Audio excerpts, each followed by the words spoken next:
মদিনার বাজার দিয়ে নবীজি যাচ্ছেন, নবীজির একটা ওট পছন্দ হয়েছে। তো নবী ওটের মালিকের কাছে গিয়ে জিজ্ঞেস করলেন, ভাইয়া এই ওটটার দাম কত?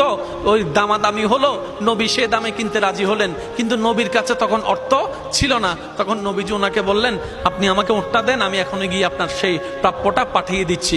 ওটের মালিক ওনাকে ওটটা দিয়ে দিলেন। আশেপাশে যারা ওটের মালিক ছিল সবাই জিজ্ঞেস করতেছে, এই পাগলা, তুমি কি যাকে ওট দিয়েছো তাকে চিনো? বলে যে না। নাম জানো? বলে যে না।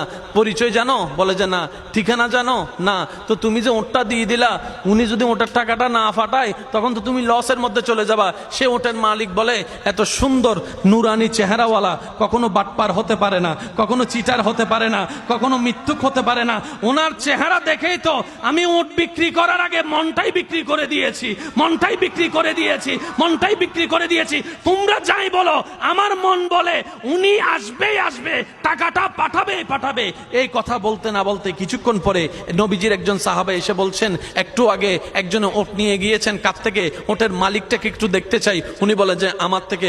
তো উনি বললেন, আমাদের নবী আপনার থেকে ওটটা নিয়ে গিয়েছেন, ধরেন ওটের টাকাটাও দিয়েছেন, আপনাদের খাবার জন্য কিছু খেজুরও হাদিয়া পাঠিয়েছেন, খেজুরও হাদিয়া পাঠিয়েছেন। ওই ওটের মালিক বলে, ভাইয়া